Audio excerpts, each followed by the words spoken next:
नमस्कार। क्या आप जानते हैं सावन का महीना भगवान शिव को इतना प्रिय क्यों माना जाता है? क्या कारण है कि इसी महीने लाखों करोड़ों श्रद्धालु कांवड़ यात्रा करते हैं, सोमवार का व्रत रखते हैं, शिवलिंग पर जल चढ़ाते हैं और ओम नमः शिवाय का जाप करते हैं।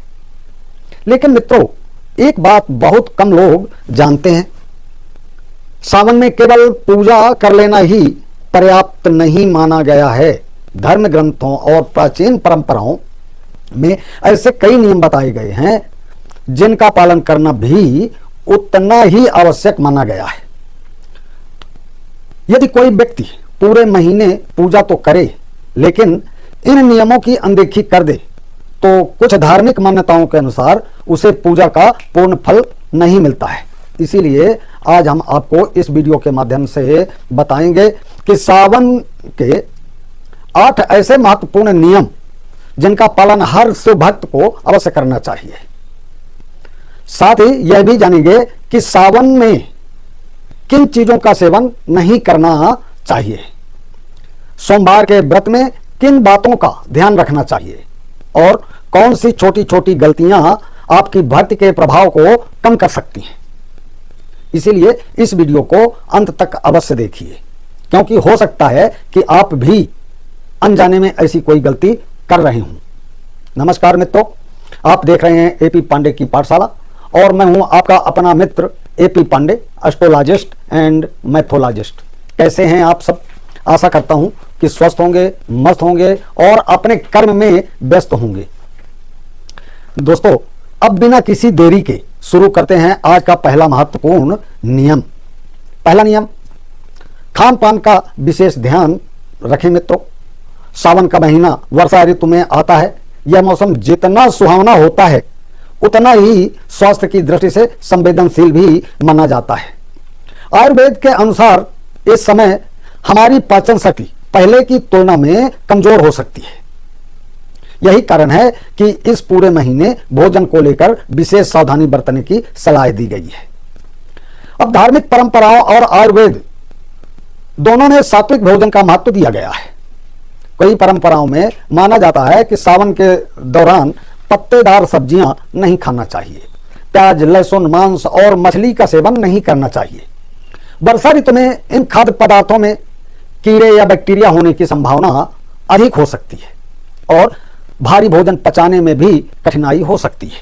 इसीलिए यदि आप भगवान शिव की भक्ति के साथ साथ अपने स्वास्थ्य का भी ध्यान रखना चाहते हैं तो इस पूरे महीने हल्का, ताजा और सात्विक भोजन करने का प्रयास करें।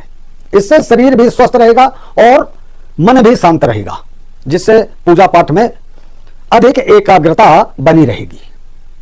लेकिन मित्रों, केवल भोजन ही नहीं, सावन में पूजा करते समय भी एक ऐसी गलती है जिसे बहुत से लोग अनजाने में कर बैठते हैं। अगर आप भी ऐसा करते हैं तो आज पूरा वीडियो देखें और आज से वो गलती बिल्कुल करना छोड़ दें।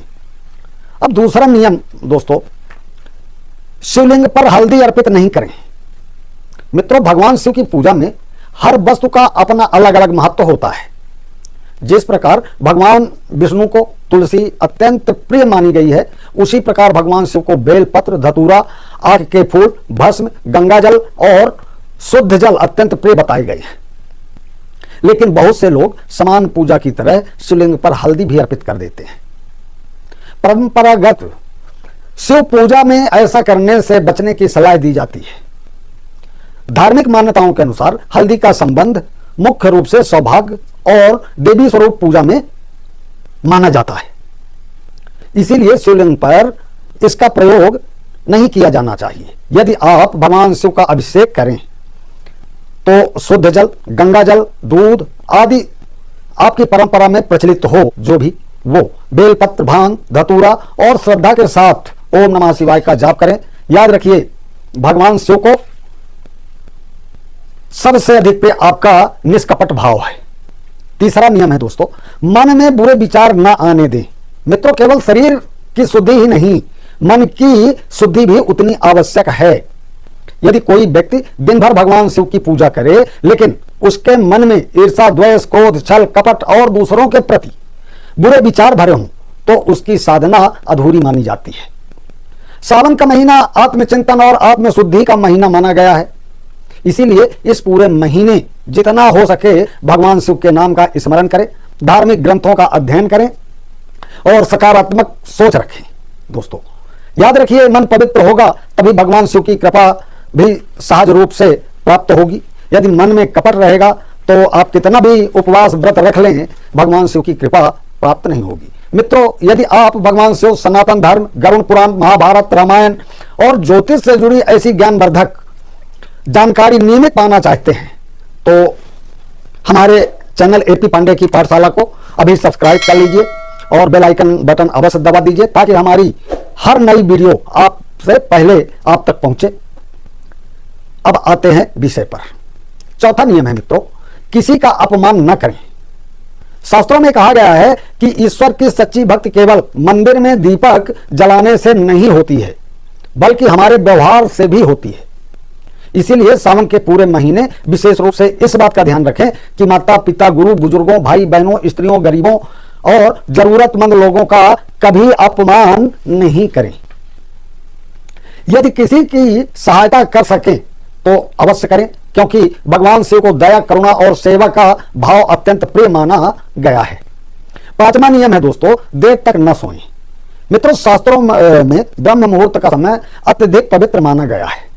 धार्मिक मान्यता है कि सावन के महीने में प्रातः काल जल्दी उठकर स्नान करें, भगवान शिव का ध्यान करें और ओम नमः शिवाय मंत्र का जाप करने में विशेष पुण्य प्राप्त होता है।